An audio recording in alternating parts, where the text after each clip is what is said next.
Okay, so we've got carrot and coriander soup. There's lots of reasons why this is good.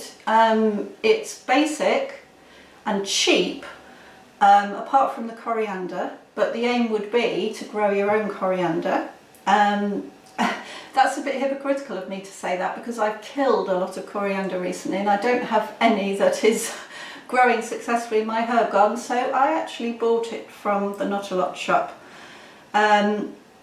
The carrots I don't like very much from the Not a Lot shop, and I bought these from Jim's, described as wonky, and they have a few black bits. You can see a black bit here, but and one or two of them are broken. But what I tend to like about the wonky produce at Jim's is that it has a better structure, the flavour is very good, and when I feel the carrots in the supermarket, as I'm doing now, I actually touch the carrots, and you can touch them through the packet. What you'll find is that as now the produce is quite cold, because I've just taken these out the fridge, but I'm actually, when I'm at the supermarket, I'll hold them and smell them, and even through the packet I can smell quite a fragrant carrot smell, and then I just tune in to the etheric energy of the carrot. Now the way I do this is that I've discovered how to move the etheric energy through my own body, which is the life force. It's quite simple, and there's a very simple breathing exercise I can show you how to do it. And once I've done this, then I use my imagination to just think about the carrot and almost like tune into the carrot. It's hard to explain. And then I feel whether there's any real life force coming back. And what I find is that with a lot of produce, they're actually quite dead. It's like you don't really get much from them. But with produce that is more vital and alive, if you like, you almost get like a bit of a relationship with it, a bit of feedback that will then, you can almost feel it a little bit tingling through your body when you're holding it, and that's a good sign. So it's a bit like a sort of yes and no thing. Either it sort of has very little etheric energy or it has more. And I chose some onions like this last week, and they were only small onions, and again actually they were from this same supermarket, Jim's, and they were their substandard onions, described as wonky.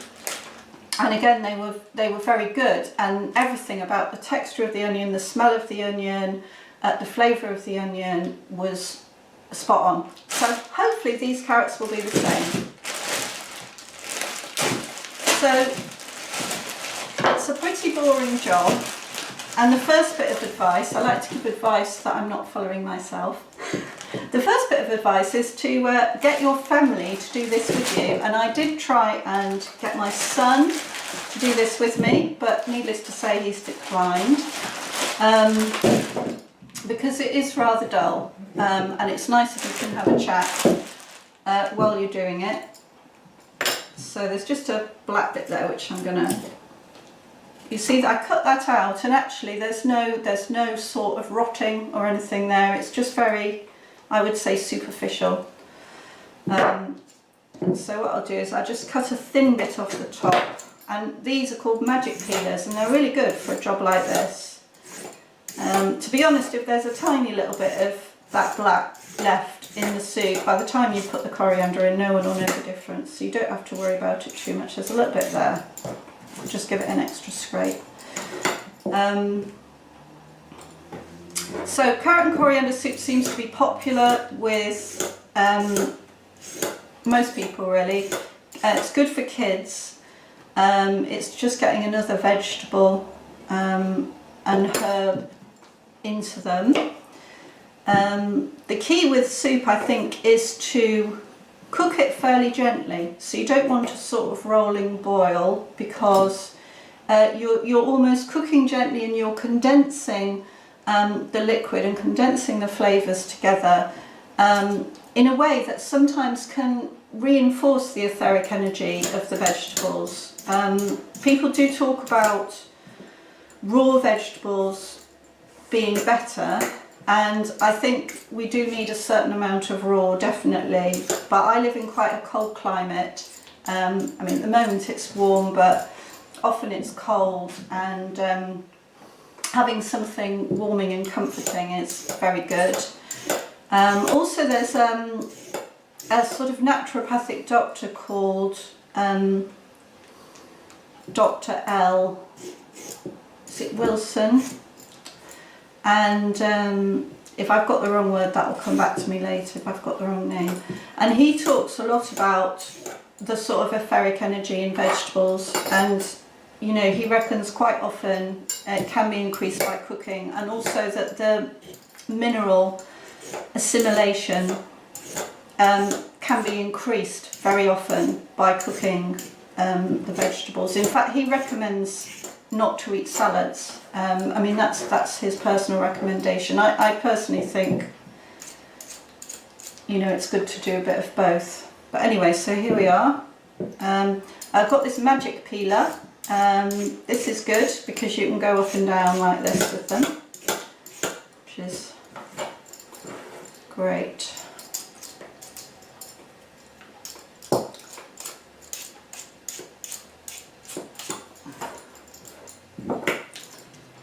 So we're mounting up the carrots.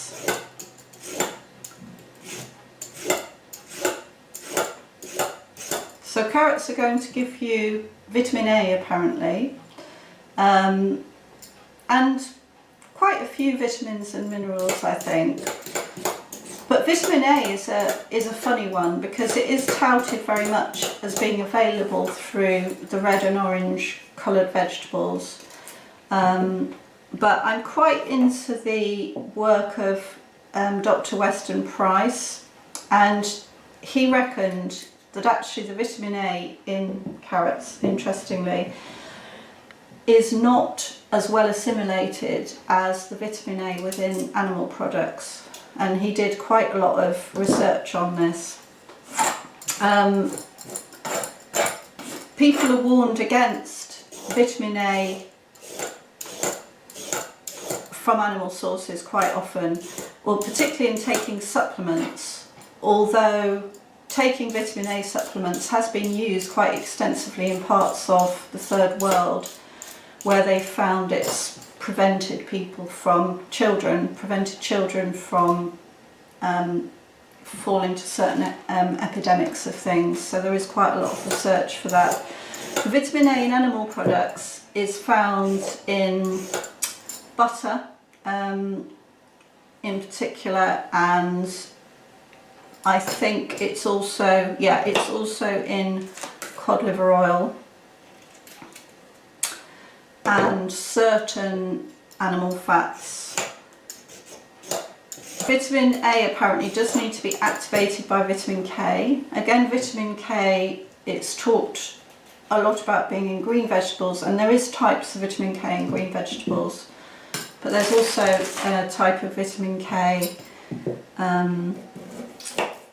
that is present in milk products and dairy products from grass-fed animals, and this vitamin K is particularly potent if the milk of those animals is not pasteurised, as we have a real problem, I think, at the moment, in that so much talk and advertising about food and health is done, but people are very, very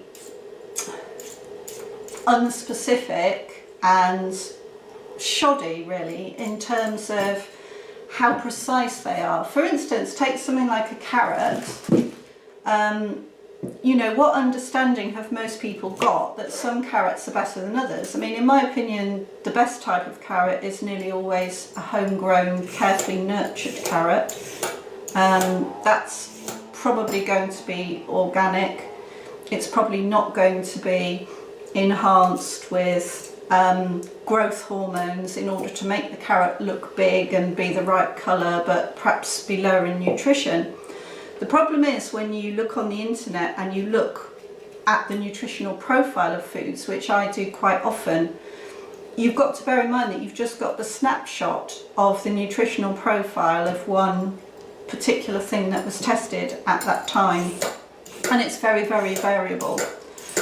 And because so many people are becoming aware now that so much of our food is not good for us, and is not produced in the way that really optimizes health, you know, we've really got to start using our intelligence and our analysis to, you know, find the best things within the budget that we've got.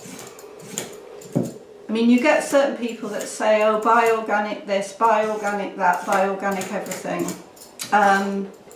But it makes me angry, because why should we live in a society where the vast majority of food is produced in a way which is low in nutrition and is very, very bad for the environment, and that people that can afford it, who have high incomes, can then purchase food which is not quite as bad for you, and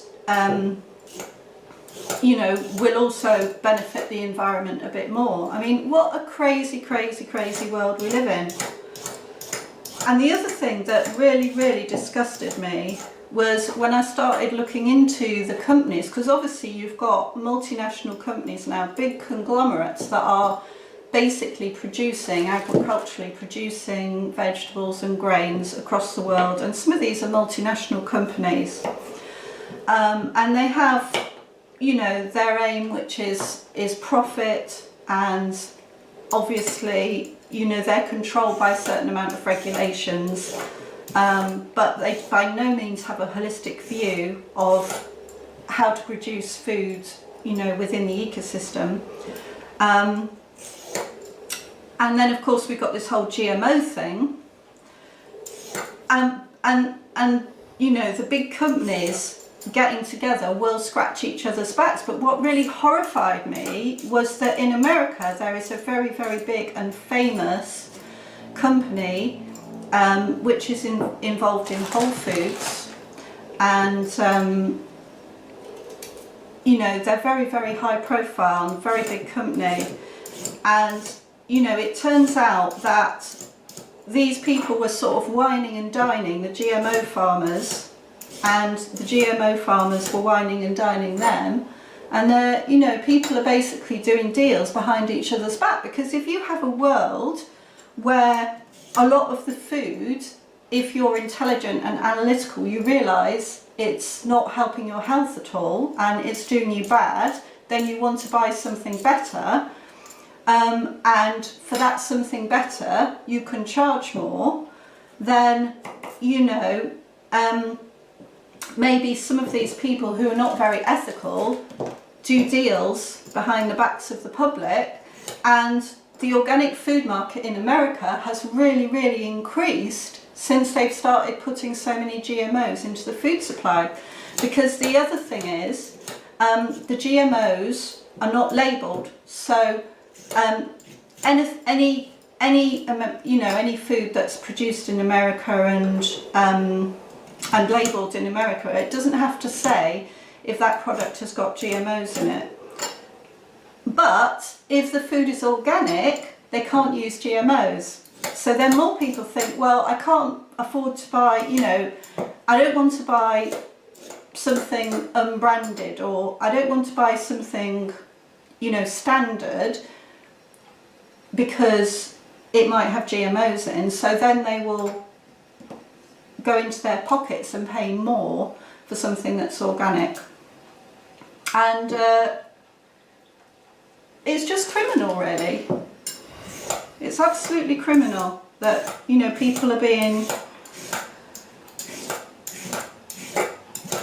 And just the thought that there's this system that thinks that it's acceptable, really.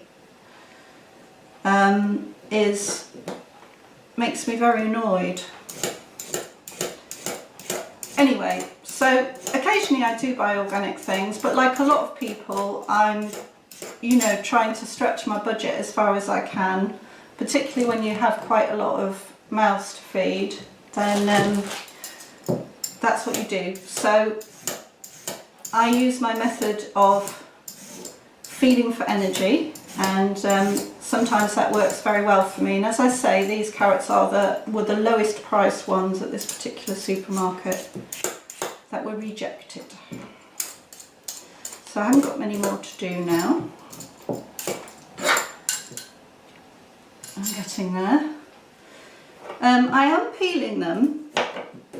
I mean, I suppose you could, you know, you could not peel them, because I am going to liquidize the product afterwards. Again, you're in a bit of a double blind with peeling, because if the produce is not GMO, and these carrots aren't GMO in the UK at the moment, then you'll find that pesticides that are on them are mainly in the outer part, or on the skin. And it is actually really hard to get rid of those. You can't get rid of them by normal washing. You often have to soak them, maybe scrub them. So it is quite, you know, time consuming. Whereas obviously if you peel them off, then you're peeling off most of the pesticide. The problem is though that most of the vitamins of fruit and vegetables is actually just under the skin, or, you know, near the skin. So you do reduce some of the vitamin content by doing this, but hey ho, just one of those things.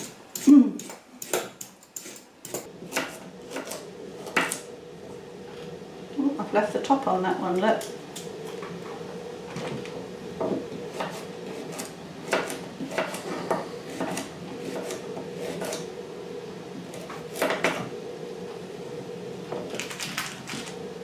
I had a very busy weekend, and I planted a chamomile lawn in my front garden.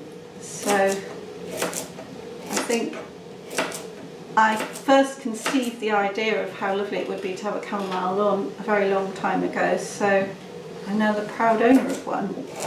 So I've been watering it at midnight, because with it being June at the moment and high summer, it stays light till very late, and it's been quite sunny, so I've had strange nocturnal watering habits, and it's quite difficult because I don't want to put the hose pipe on it to damage the plants. So I've been getting the water butt and the watering can, but it's quite hard to get around all of the lawn without trampling it on anything, so I'm sort of leaning over and straining my arm a bit.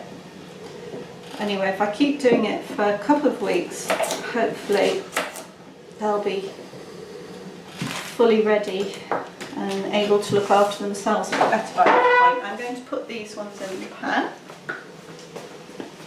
And here we go.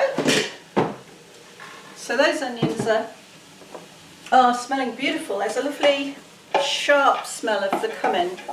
Really nice, sharp, slightly lemony, sort of Mediterranean smell. It's nice.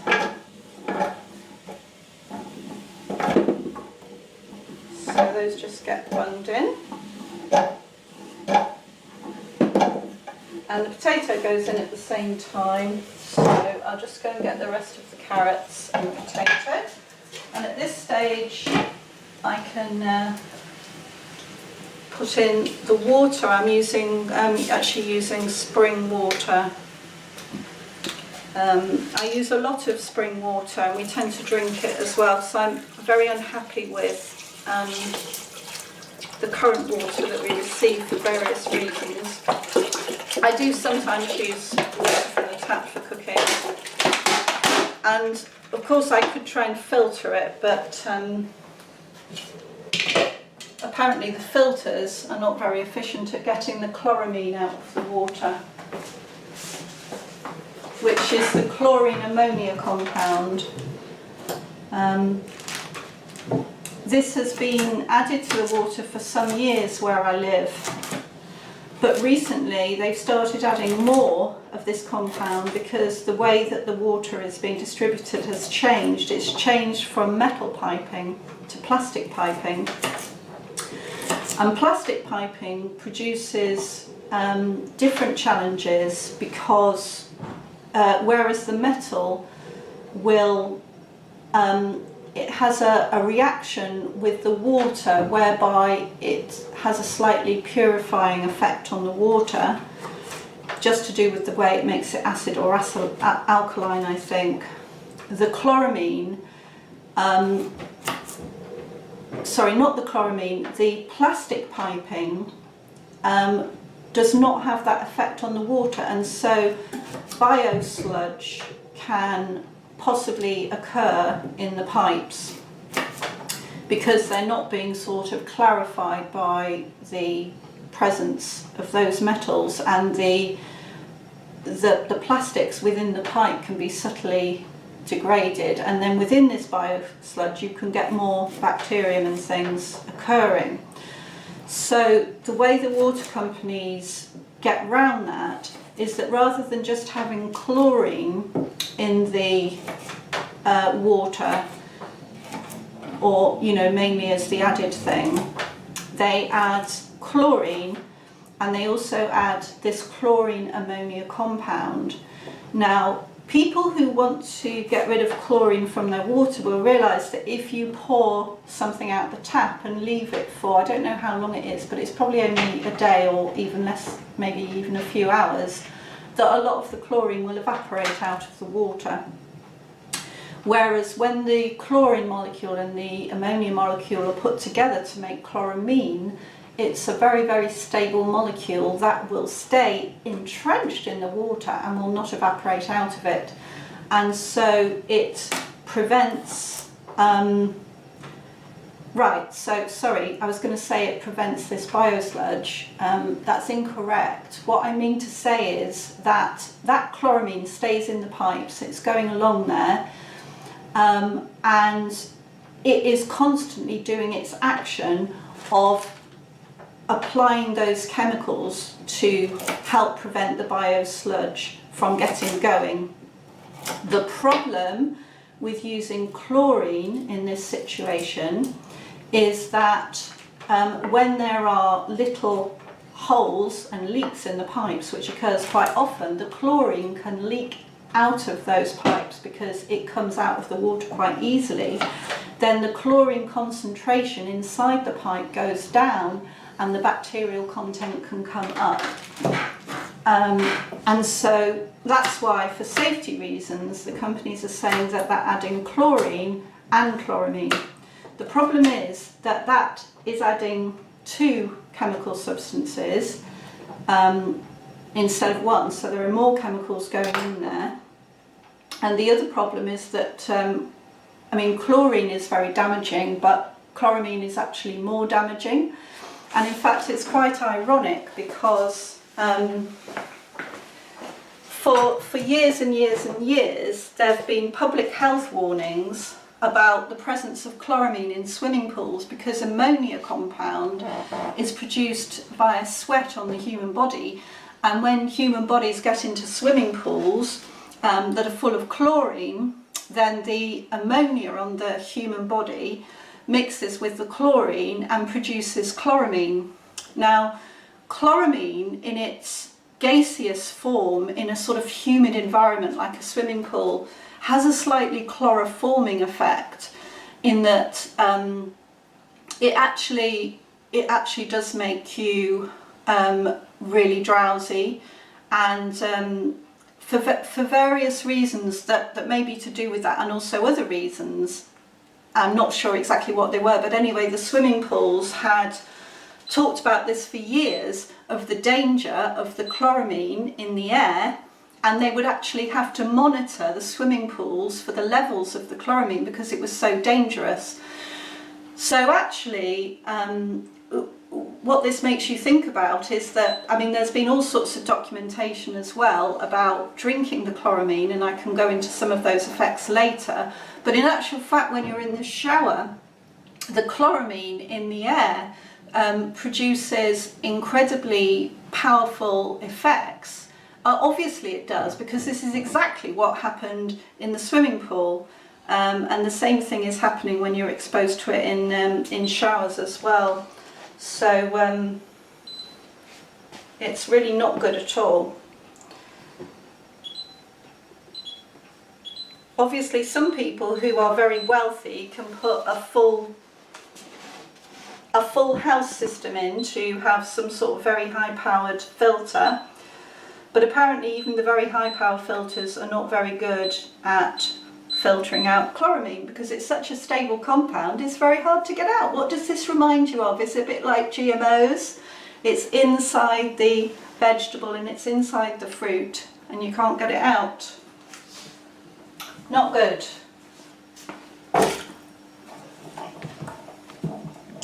So we're going to put the rest of our carrots in there.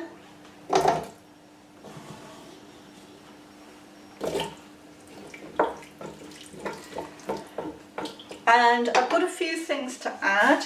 I'll add this garlic.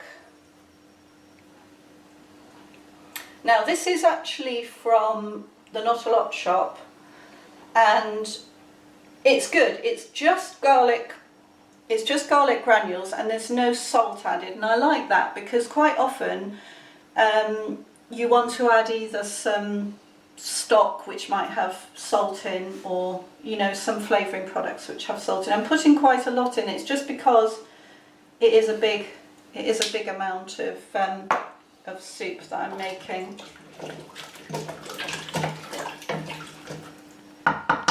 I could have done the garlic and prepared all of that, but I do find it quite a faff, and I think actually if you're going to cook something like this and you're going to simmer it for quite a long time, then even from fresh garlic you'd be losing quite a lot of the benefits. So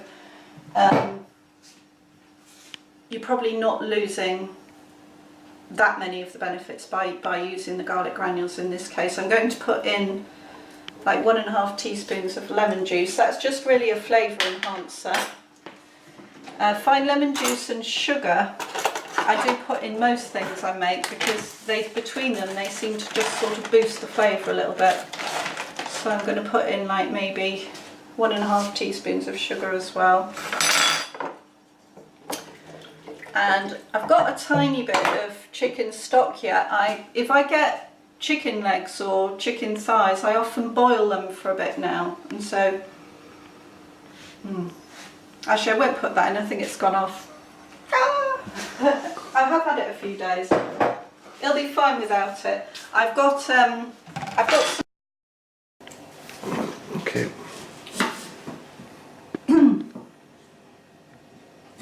Just got a bit sidetracked there with my cameraman onto the medical status quo, and I was thinking about preventative medicine. It's a phrase you hear, isn't it? And you hear about certain methods as being a way of preventing illness. So you hear about sort of scans and checks and so on as being a way of preventing illness, which of course in certain circumstances they are. And also the idea of vaccination was originally developed as the idea of preventing an illness, and the theory behind it was that you would prevent somebody from getting a serious infectious illness by subjecting the body to a small but controllable, overcomable if you like, amount of the infectant, the bacterium, and then the body's immune system would produce the blood cells or whatever in order to fight that infection. And then if one met it in a sort of pandemic situation, or in a situation where there was a bona fide strong presence of this, that the body would then fight it, and so the disease wouldn't take hold. In actual fact, it's interesting that the sort of modern concept of this vaccination really started, I think, in the 19th century or the late 18th century. And there was this, it was to do with smallpox.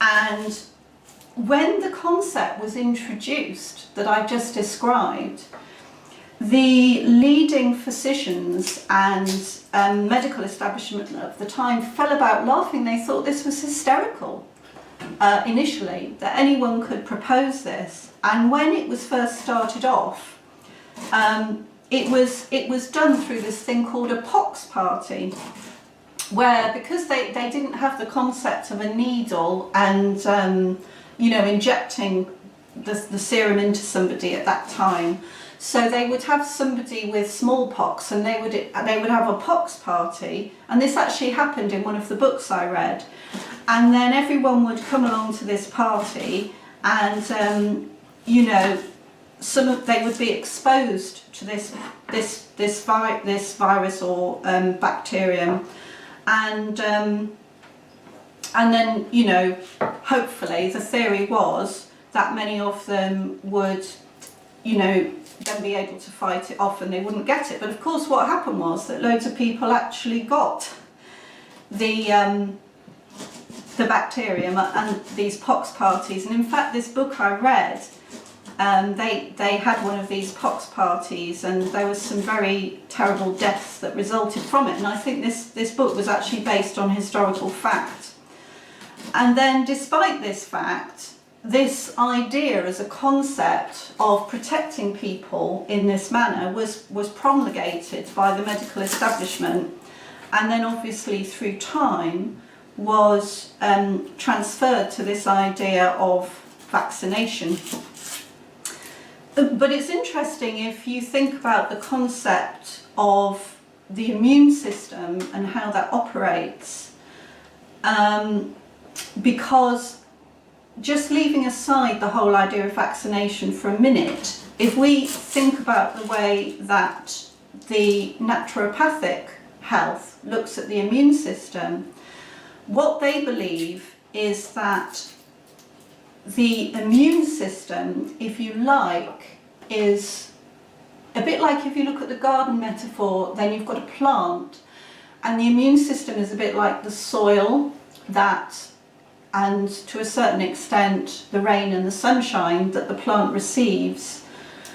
And so the immune system is purely a reflection of the health of the individual, very much to do with the environment, the emotional environment, the physical environment that the individual is in. And so therefore the things that would strengthen the immune system and protect the immune system from invaders would be all of the things that help to keep an individual really strong and healthy. So we know, for instance, that good food and nutrition, which is high in the essential nutrients that have been analysed by chemists, that's very, very important. We know that regular sleep is important. We know that the mental attitude of the person is important. We know that the kind of emotional state of the person is important. For instance, if the person is brought up to believe that they are worthy and that they're making a contribution, if they receive love, all of these things are very important towards the overall health of a person, in the same way as a plant grows in a garden. And so therefore the idea of isolating a particular pathogen and forcibly putting it into what is essentially a fairly healthy body, if you're talking about young children, although they might live in a fairly polluted environment that has many pathogens, the young system is inherently healthier than an older system, which has encountered, you know, many stresses and is aging and has those stresses of aging. So you're taking very, very healthy system, bodily system, and you're forcibly injecting it with this pathogen, which of course is going to cause the body an enormous amount of stress. And this idea that a person who has had a vaccination is less likely to develop a particular serious illness, the particular serious illness they've been vaccinated for, in itself has not been universally and conclusively proven anyway. So if you're looking in terms of proof for things, it is quite difficult to find that proof. But even if you're not looking at proof, because obviously proof can be very manipulated. For instance, if you have a scientific establishment that is in the pay of certain people who wish to promulgate this idea, then it will be difficult to have proof contrary, and it may be that proof in favour is somewhat orchestrated. But if you're looking at the concept, then the concept is really, to simplify it, because I've been speaking in quite complex terms, simplify it. If it ain't broke, don't fix it. You have a healthy person, you give them a healthy lifestyle, you give them love, you give them all the things a plant needs to grow: sunshine, food, water, love. You make the soil good, and then your plant will grow. And of course, one of the major problems with vaccinations is that apart from the pathogen of the particular thing that's put in them, they're a cocktail of all sorts of other things. And I mean, it's been proven that there are many heavy metals in them, for instance, cadmium, aluminium. You know, people have obviously taken samples of these vaccinations and tested them. They contain blood cells of other animals, for instance, like monkeys and things like this. They contain all sorts of unusual things, actually, which you wouldn't imagine would be in a vaccination. And obviously there is a problem with proving whether those things themselves cause harm, because you're very much living in an environment where one can access any of these things through the air or through the water or through food or through other types of pollution. So it can be difficult to prove, and in fact there haven't been many cases in courts where people have proven the vaccine damage, although, you know, there have been cases where they have. But one has to ask the question, as an individual or a parent, you know, if something's broke, why would you try and, if something isn't broken, why would you try and fix it? And why would you take the risk, the possible risk of causing harm, when you can create and nourish a healthy person with no risk whatsoever? Of course, when it comes to things like vaccinations, one of the interesting aspects of this debate is that those who wish to promote the vaccinations, if you like, will use the argument or the pressure that because the vaccinations are effective, or so they claim, that will mean that child or person is less likely to get the illness and therefore is unlikely to be spreading an illness to others. And so the argument is used that if you do not choose to have the vaccination, then you might be selfish because you might be putting other people at risk. But obviously this is just based on a personal belief. The person who believes that the vaccination is beneficial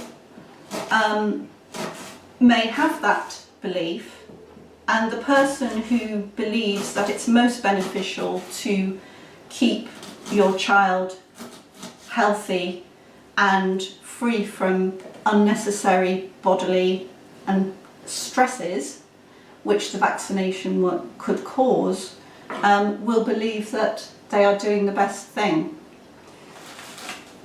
So at the end of the day then, this leads to another discussion, which is about to what extent the individual should have choice to make a decision based on what they believe. And what I feel is that there is a golden rule, and that golden rule is do no harm. But that rule does not apply to possible harm in the future. The rule actually applies to actual harm at the time. So therefore, whether you have one belief or another belief, as an individual, I feel that you should have the freedom to live life according to your principles and beliefs, as long as you are not doing another harm in the physical at that moment. And so therefore, to infringe on people's freedom by denying them things they paid for in their taxes, like denying them preschool, denying them medical care, as is happening in various places in Australia and in various parts of America, to me is a huge infringement of free will. Chicken stock cubes here.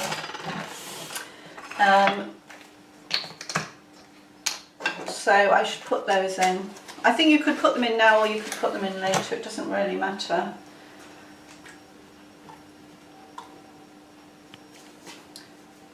So there's quite a lot of vegetables in there. I'm just thinking I'm going to add a little bit more water because it's fairly solid. I'd just like there to be a little bit more water because the carrot and coriander soup needs to be reasonably runny, and afterwards I liquidize it, so that's the bit that's a pain. I'm just sort of crumbling this in, and hopefully because it'll cook for a while. So I put 1 stock cube in there. I think I'll put in 1.5. I seem to be going on a bit of a 1.5 theme at the moment.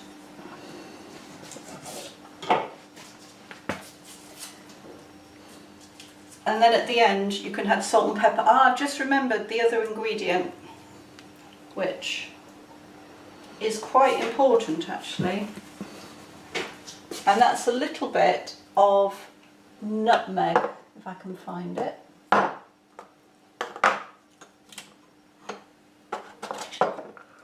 What's the nutmeg? I can't find a teaspoon though, so I'm just going to use this big spoon.